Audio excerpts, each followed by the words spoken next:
علی بھائی اگلا سوال ہے، ایک صحیح حدیث میں آیا ہے کہ دجال مکے اور مدینے میں داخل نہیں ہو سکے گا، جبکہ دوسری حدیث صحیح حدیث میں آیا ہے کہ نبی صلی اللہ علیہ وسلم نے قرب قیامت میں دجال کو کعبے کا طواف کرتے ہوئے دیکھا تھا۔ ان دونوں احادیث میں تطبیق کیسے ممکن ہوگی؟ تطبیق اس میں تطبیق کہتے ہیں آپٹیمل سولوشن، یعنی دو چیزیں جو بظاہر ٹکرا رہی ہوں تو اس میں ایسا سولوشن بتایا جائے کہ دونوں چیزیں بیک وقت سیٹسفائی ہو جائیں، اس کو کہتے ہیں تطبیق۔ یہ پیورلی ایک ریلیجس ٹرم ہے جو یوز ہوتی ہے اس طرح کے معاملات کے اندر، کہ بظاہر اب ایک طرف یہ ٹھیک ہے، صحیح بخاری اور مسلم دونوں میں حدیث موجود ہے کہ نبی علیہ السلام نے فرمایا کہ جب دجال مدینہ شریف کی طرف آئے گا تو اس وقت مدینہ کے 7 دروازے ہوں گے، ہر دروازے کے اوپر 2 فرشتے مقرر ہوں گے جو حفاظت کریں گے، اسے مدینے میں داخل نہیں ہونے دیں گے حتیٰ کہ وہ احد پہاڑ کے پیچھے جا کے اپنا قیام کرے گا، اور پھر فرشتے اسے شام کی طرف ہانک دیں گے۔ اور صحیح مسلم میں حدیث ہے کہ مکے اور مدینے کے سوا ہر جگہ وہ داخل ہوگا، مکے اور مدینہ اس کے لیے حرام ہوگا۔ تو واقعی اب یہ تو احادیث موجود ہیں، بالکل یہ ہمارا عقیدہ ہے کہ مکہ اور مدینے کی حفاظت ہوگی۔ بخاری اور مسلم دونوں میں حدیث ہے کہ دین قرب قیامت میں مدینے میں آ جائے گا، اور مسلم میں ایک حدیث میں الفاظ ہیں 2 مساجد میں آ جائے گا، حرم مکہ اور حرم مدینہ۔ ویسے یہ بات ٹھیک ہو گئی ہے، کیونکہ حضور کے زمانے میں جو مکہ تھا نا، وہ اس وقت سارے کا سارا مکہ شریف کی مسجد میں آ چکا ہے، اتنی توسیع ہو گئی ہے۔ اور نبی علیہ السلام کے زمانے میں جتنا مدینہ شریف ایز اے سٹی تھا نا، وہ اب سارے کا سارا مسجد نبی میں آ چکا ہے۔ مسجد نبی اتنی بڑی ہے، تو جو حضور علیہ السلام نے فرمایا نا کہ 2 مسجدوں میں واپس آ جائے گا، یعنی ادھر لوگ پناہ کے لیے آئیں گے، جیسا کہ سانپ اپنے بل میں واپس آتا ہے حفاظت کے لیے۔ اس میں حضور نے ایمان کو سانپ سے تشبیہ نہیں دی، بلکہ ایمان بچانے کے عمل کو سانپ کے عمل سے تشبیہ دی ہے، جس طرح سانپ اپنے آپ کو بچانے کے لیے بل میں آ کے اپنی حفاظت کرتا ہے۔ تو یہ واضح احادیث ہیں کہ دجال مکے مدینے میں داخل نہیں ہوگا، بخاری مسلم کی ہیں۔ اب یہ جو حدیث ہے نا، یہ بڑے لوگوں کو پریشان کرتی ہے کہ دوسری طرف بخاری مسلم میں ہے کہ نبی علیہ السلام فرماتے ہیں کہ میں نے ایک خواب دیکھا جس میں مجھے ایک بڑا خوبصورت شخص دکھایا گیا، جس کے لمبے بال تھے، یعنی زلفیں تھیں، اور اس سے پانی کے قطرے ٹپک رہے تھے، اور وہ 2 شخص کے سہارے ان کے کندھے پہ ہاتھ رکھا ہوا طواف کعبہ کر رہا تھا۔ تو مجھے پوچھنے پہ فرشتوں نے بتایا کہ یہ مسیح ہیں، عیسیٰ ابن مریم، اور یہ حضور کو خواب دکھایا جا رہا تھا۔ تو ظاہر ہے کہ خواب تو وحی الہی ہے۔ سورہ صافات میں حضرت ابراہیم علیہ السلام کو جو اللہ نے خواب دکھایا تھا وہ وحی الہی تھا، اس لیے تو انہوں نے اتنی بڑی ایکٹیویٹی پرفارم کرنے کے لیے تیار ہو گئے، بیٹے کو ذبح کرنے کے لیے۔ اور بخاری مسلم دونوں میں حدیث ہے کہ خواب نبوت کا 46واں حصہ ہے، یعنی نبیوں کی وحی کا ذریعہ جو ہے، نبیوں کے خواب تو سچے ہوتے ہیں۔ اور پھر نبی صلی اللہ علیہ وآلہ وسلم فرماتے ہیں تھوڑی دیر بعد میں نے دیکھا کہ ایک شخص طواف کعبہ کر رہا ہے جس کی دائیں آنکھ ختم ہے، اور اس کی جو بائیں یعنی وہ کانا ہے، اور بائیں آنکھ جو ہے انگور کے یعنی دانے کی طرح ابری ہوئی ہے، اور بڑا بدشکل گنگریالے بالوں والا، وہ بھی 2 افراد کے اوپر یوں ٹیک لگا کے نا اسی سٹائل میں وہ بھی طواف کعبہ کر رہا ہے۔ تو میں نے پوچھا یہ کون ہے؟ تو مجھے بتایا گیا یہ مسیح دجال ہے، وہ اوریجنل مسیح یعنی کرائسٹ، اور یہ ہے اینٹی کرائسٹ۔ وہ اکثر لوگ کہتے ہیں دجال کو مسیح کیوں کہا جاتا ہے؟ مسیح تو حضرت عیسیٰ ہے، اور سر ان کو جھوٹا مسیح کہا جاتا ہے، دجال کو، اس کو مسیح نہیں کہا جاتا، مسیح الدجال، جعلی مسیح، اور یہ ہے عیسیٰ ابن مریم مسیح، اصلی مسیح۔ تو وہ مسیح نہیں ہے، وہ جھوٹا مسیحا ہے، کیونکہ یہودیوں کی کتابوں میں ہے کہ ایک مسیحا آئے گا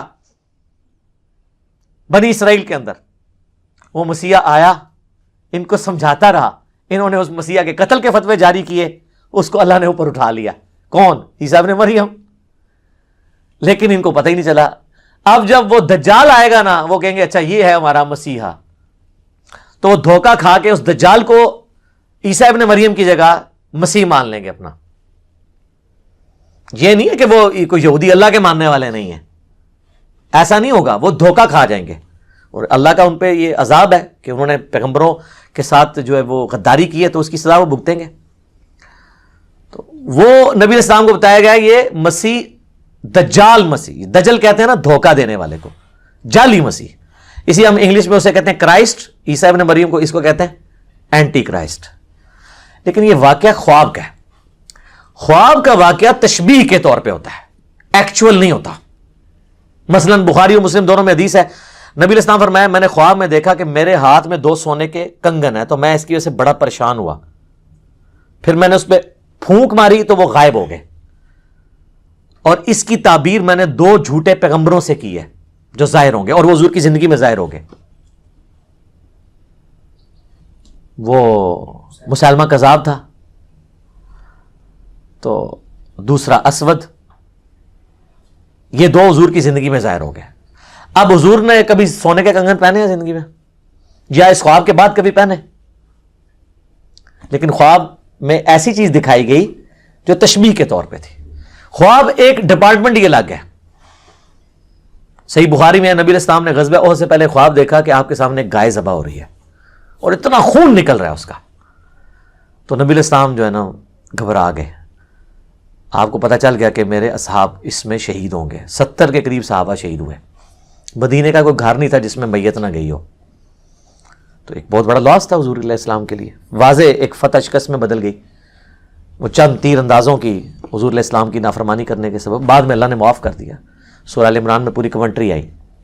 بہرحال اس میں نبی علیہ السلام نے اس گائے کے خون کی تشبیہ اس سے کی. یعنی اس طرح کے خواب میں بعض اوقات کوئی مناظر دکھائے جاتے ہیں. تو دجال والا جو منظر ہے یہ خواب کا, اس سے یہ ثابت نہیں ہوتا کہ دجال طواف کعبہ کر رہا ہوگا, یہ ثابت نہیں ہوتا. اور اگر کسی نے اس کو دھکے سے ثابت کرنا ہے تو وہ اپنی عقل کا علاج کروائے. حضور علیہ السلام کو تمثیل کے طور پہ دکھایا گیا. بعض نے ویسے یہ کہا کہ اس طواف سے مراد یہ ہے کہ وہ خانہ کعبے کے باہر یعنی مکے کے باہر گھوم رہا ہوگا اور کوشش کرے گا کعبے میں داخل ہونے کی. یہ بھی تعبیر ہو سکتی ہے, لیکن یہ دور کی ہے, ضرورت ہی نہیں, خواب کی چیز ہے کوئی فزیکلی. بعض کہتے ہیں کہ یہ دجال اس وقت طواف کر رہا ہوگا جب ہی اس کا فتنہ ظاہر نہیں ہوا ہوگا. جب فتنہ ظاہر ہوگا پھر وہ داخل نہیں ہوگا. یہ دور کی تعویلات ہیں. میرے نزدیک سب سے بیسٹ تعویل, میں نے آپ کو اتنی مثالیں دی ہیں کہ خواب میں جو منظر دکھایا جاتا ہے ایگزیکٹلی وہ منظر نہیں ہوتا, وہ ایک تمثیل ہوتی ہے. تو حضور علیہ السلام کو بیسیکلی پہچان کرے گی کہ یہ جھوٹا مسیح جو ہے وہ اس شکل کا ہے, سچا مسیح اس شکل کا ہے. اور دونوں کو ایک ہی اینگل میں دکھایا گیا.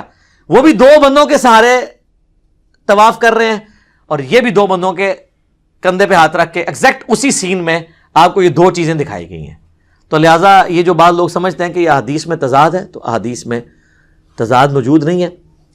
باقی وہ بعض لوگ کہتے ہیں وہ جساسہ والی حدیث کے اوپر کوئی ورڈکٹ دیں, ابن سیاد والی حدیث کے اوپر کوئی ورڈکٹ دیں.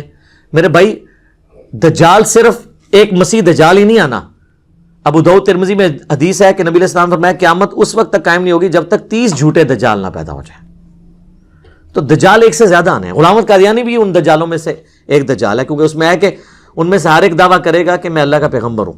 یہ دجال بھی پہلے پیغمبر ہونے کا دعویٰ کرے گا, پھر خدائی کا دعویٰ کر دے گا. بخاری مسلم میں یہاں تک آتا ہے اس کے حکم سے بارش برسے گی, وقتی طور پہ آزمائش کے طور پہ زمین اگائے گی تاکہ جو بزرگوں کے ماننے والے ہیں فوراً اس کو بزرگ مان لیں. اسی تو پھر بھی نہیں ماننا, سانو تو فرق نہیں پہنتا. اسی تو کہنے سانو دکھاؤ قرآن دی سی کتنے لکھا ہے کہ تو آنا ہے بھائی. وہ آتا ہے نا بخاری مسلم میں کہ ایک مومن کھڑا ہوگا اور وہ کہے گا تو دجال ہے. وہ کہے گا میں تجھے قتل کر کے دو ٹکڑے کر کے تجھے زندہ کروں گا. اور وہ یوں کر بھی دے گا, اس کے 2 ٹکڑے کرے گا, اس کے درمیان چلے گا, پھر 2 ٹکڑے جوڑ کے زندہ کرے گا. وہ کہے گا دیکھ خدا یہ کام کر سکتا ہے نا, تو میں خدا ہوں. وہ کہے گا کہ تیرے اس عمل نے میرے ایمان میں اضافہ ہی کیا, مجھے تو حضور کی بات پہنچی تھی کہ وہ اس طرح کرے گا, اب تو میرے قتل پہ قادر نہیں ہو سکے گا. اس طریقے سے 2 ٹکڑے کرنے کے وہ کوشش کرے گا تو وہ تانبے کی بنا دی جائے گی اس کی گردن. پھر وہ غصے سے اس کو اٹھا کے اپنی جہنم میں پھینکے گا, لیکن وہ جنت میں پہنچ جائے گا, یعنی موت اس کو آ جائے گی. اور نبی صلی اللہ علیہ وسلم فرمایا وہ اس زمانے کا سب سے بہترین شہید ہوگا, سید الشہداء ہوگا نا. جو المستدرک علاقے میں کہ سید الشہداء حمزہ ابن عبد المطلب ہے, یا وہ شخص بھی سید الشہداء ہے جو جابر حکمران کے سامنے کلمہ حق بلند کرے یہاں تک کہ اسے قتل کر دیا جائے. تو حسین ابن علی بھی سید الشہداء ہیں, اور وہ بھی مومن بھی سید الشہداء ہوگا جو دجال کے سامنے کھڑا ہوگا. حتیٰ کہ بخاری مسلم میں آتا ہے کہ دجال کے ماتھے پہ کافر لکھا ہوگا, لیکن ایبریویشن میں کافارا. مومن پہچان لیں گے. اور جو بابوں کے ماننے والے ہیں, کسے کہانیوں کے ماننے والے ہیں, وہ تو وہ کہیں گے کافر نہیں لکھا, تو انہوں سمجھ نہیں آئی ہے, یہ نہیں لکھا. جس نے کہتے ہیں کوڑا نہیں دھوما لی تیسرا ہدایت تے لا رہے ہوندے نا دھکے نال, یہ بھی وہی کریں گے. کاف سے کش پڑھ لیں, ہو سکتا ہے فا سے فیض پڑھ لیں, اور را سے روحانیت پڑھ لیں, یا روحانیت روحانیت کی بجائے. بخاری اور مسلم دونوں میں حدیث ہے, نبی علیہ السلام نے فرمایا کہ حضرت آدم علیہ السلام سے لے کے سارے پیغمبر اپنی اپنی امتوں کو دجال کے فتنے سے آگاہ کرتے آئے ہیں. اور مسلم میں ایک حدیث ہے کہ قیامت تک جتنے فتنے آئیں گے حضرت آدم علیہ السلام سے لے کے دجال سے بڑا کوئی فتنہ نہیں ہے. ٹھیک ہے, ظاہر ہے کہ اللہ کی طرف سے ایک آزمائش ہوگا, تو اللہ تعالیٰ ہمیں محفوظ رکھے اس فتنے سے. اور اس کے لیے بھی صحیح مسلم میں ہے کہ نبی علیہ السلام نے فرمایا کہ جو شخص سورۃ الکہف کی پہلی 10 آیات یاد کر لے گا, اور ایک دوسری حدیث میں مسلم کی آخری 10 آیات کا بھی ذکر ہے, بہرحال پہلی 10 آیات یاد کر لیں تو وہ اس کے دجال کے فتنے سے بچ جائے گا. تو یہ آیات کوشش کریں روزانہ, نہیں تو ہفتے میں ایک دفعہ تلاوت کر لیں تاکہ یاد رہیں. باقی یہ ویڈیو شیڈیو ریکارڈ کرانا ہے جی دجال نے کدوں آنا ہے, بھائی میں تو نہیں دجال نو کٹ سکتا, جدوں آئے گا دیکھی جائے گی. تو اور لوگ اس طرح کے ٹاپکس میں بڑا انٹرسٹ, قیامت کی نشانی ہے جی. قیامت کی سب سے بڑی نشانی آج سے 1400 سال پہلے ظاہر ہو چکی ہے, نبی علیہ السلام کی بعثت. جی قرآن میں ذکر ہے اقتربت الساعہ, قریب آ گئی قیامت. وانشق القمر, اور 2 ٹکڑے ہو گیا چاند. اور بخاری مسلم میں ہے کہ نبی علیہ السلام کے زمانے میں چاند 2 ٹکڑے ہوا, اللہ تعالیٰ نے یہ نشانی کے طور پہ دکھائی بات. پھر مسلم شریف کے الفاظ ہیں کہ میں اور قیامت اس طرح ساتھ بھیجے گئے جیسے یہ 2 انگلیاں, شہادت کی انگلی اور درمیان والی. یعنی اب میرے بعد کوئی نبی نہیں آئے گا, قیامت ہی آئے گی. ہزاروں انبیاء کی تاریخ میں آخری پیغمبر کا آنا اور پھر اس کے بعد قیامت آنا, تو سر قیامت کی نشانیاں ظاہر ہو چکی ہوئی ہیں. باقی جو آپ قیامت کی نشانیاں ظاہر کرتے ہیں نا, کوئی الٹا کام ہو جائے تو کہتے ہیں قیامت کی نشانی ہے. پھر میں کہنا یہ ساری نشانیاں پاکستان ہی پوریاں ہو رہی ہیں. باہر دے ملک کے لوگ سکون تھی زندگی گزار رہے ہیں, مہنگائی ہو جائے کہتے ہیں قیامت کی نشانی, بیسک نیڈز پوری نہ ہو قیامت کی نشانی, ہیومن سیکیورٹی نہ ہو کہتے ہیں قیامت کی نشانی. تو وہاں تو نشانیاں پھر ریورس ہو رہی ہیں. دبئی میں جائیں کوئی ڈاکہ مار کے بتائے, کوئی چوری کرے, 0 پہ کرائم ریٹ لے آئے ہیں وہ تو پھر لگتا ہے قیامت سے بہت دور جا رہے ہیں. اس طرح نہیں قیامت کی نشانی ہوتی. باقی آپ نے چسکے لینے کے لیے سننا ہے تو سنتے رہیں. اصل چیز یہ ہے کہ آپ آخرت کی تیاری کریں, ان چکروں میں نہ پڑیں. ٹھیک ہو گیا جی, جزاکم اللہ خیر.